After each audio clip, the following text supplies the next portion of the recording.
নমস্কাৰ, মোৰ নাম ৰিংকু তালুকদাৰ।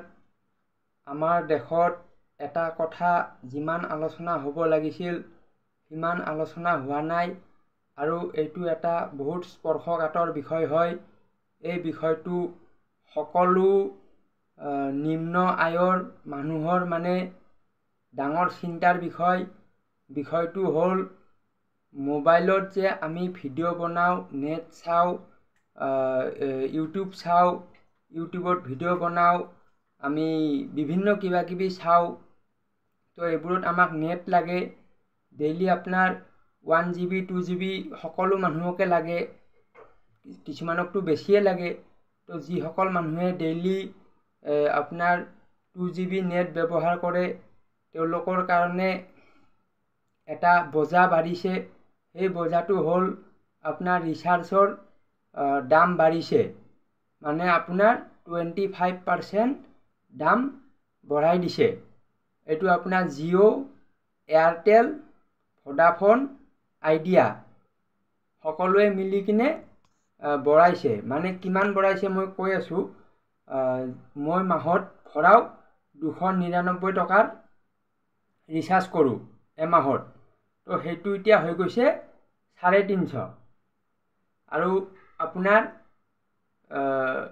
আপোনাৰ 1000 টকাৰ যদি আপোনাৰ পৰিয়ালত 3জন মানুহ আছে, 3জন মানুহৰ মোবাইলত 1900 টকা আপুনি ভৰাইছিলে, এতিয়া আপুনি 1250 টকা, মানে 250 টকা বেছি হৈ গ'ল। তো এইটো আমাৰ অতিৰিক্ত বোজা হৈ গৈছে। এই বিষয়টো কোনো আলোচনা কৰা নাই, কোনো লিডাৰে এইটো আলোচনা কৰা নাই। কোনো আপোনাৰ দেশৰ যিবিলাক মেইন ষ্ট্ৰীম মিডিয়া আছে তাত আলোচনা হোৱা নাই। কাৰণ কিয়, জিঅ'ৰ মালিক হ'ল মুকেশ আম্বানী।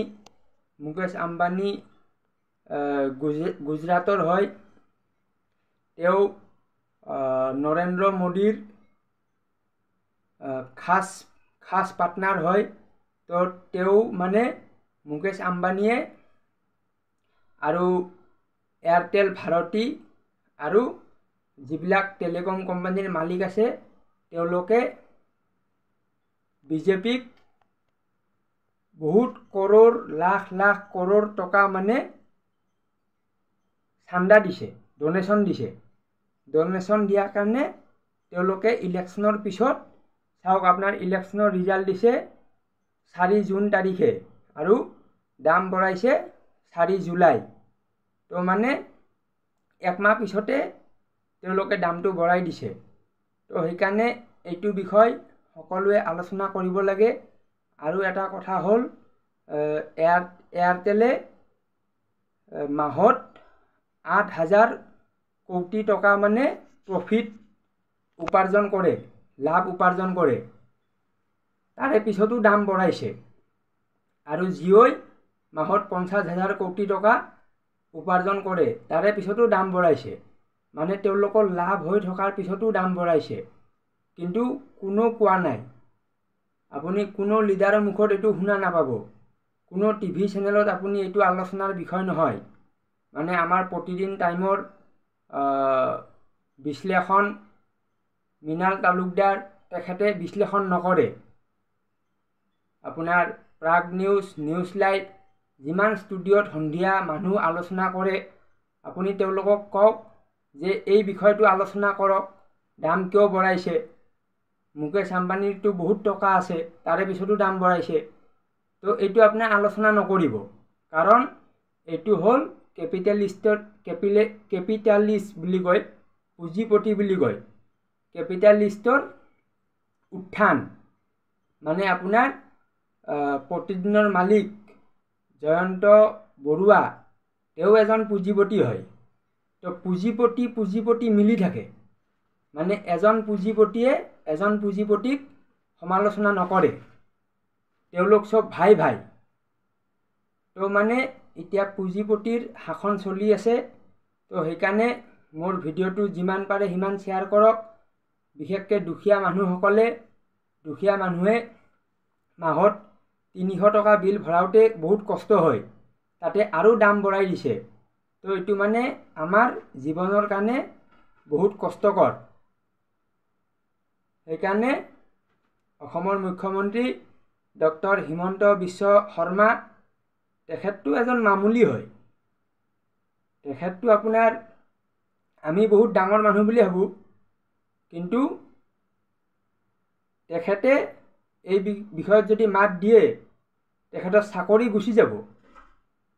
তেখেতক CM-ৰ পৰা লাট মাৰি ওলাই দিব। তেখেতে কিবা এটা শব্দ কওক, তেখেতক আম্বানীয়ে গেটত চিকিউৰিটি গেট খোলাকৈ ৰাখি দিব। তো সেইকাৰণে ক'ব নোৱাৰে। এবাৰ আদানীৰ যেতিয়া মেনেজাৰ এজন আহিছিল গোপীনাথ বৰদলৈ এয়াৰপৰ্ট গুৱাহাটী এয়াৰপৰ্টত, তাতে মানে তেওঁ ফটো উঠিব গৈছিল। মানে গৌতম আদানীৰ পুতেক, তেওঁৰ নাম আছিলে জিৎ আদানী। জিৎ আদানীৰ লগত ফটো উঠিব বিচাৰিছিলে আমাৰ অসমৰ মুখ্যমন্ত্ৰীজনে ডক্টৰ হেমন্ত বিশ্ব শৰ্মা। তো তেওঁ মানে পুতেকৰ যিজন মানে কৰ্মচাৰী, এই কৰ্মচাৰীজনক মানে থিয় কৰাই দিছে যে ইয়াৰ লগত ফটো উঠ, কাৰণ তই মালিক নহয়, তই চাকৰ হয়, সেইটো বুজাইছে। মানে ডক্টৰ হেমন্ত বিশ্ব শৰ্মা এজন চাকৰ হয়, নহ'লে আপোনাৰ গৌতম আদানীৰ পুতেকৰ লগত ফটো উঠিব নিদিলেতো। গৌতম আদানীৰ চাকৰৰ লগত ফটো উঠিব দিছে। আৰু মই যদি মিছা কৈছোঁ তেনেহ'লে আপোনাৰ যিটো গুৱাহাটী এয়াৰপৰ্ট আছে তাতে আপুনি তাৰে সেই সময়ৰ ফটোবিলাক উলিয়াই চাওক। ঠিক আছে, ধন্যবাদ।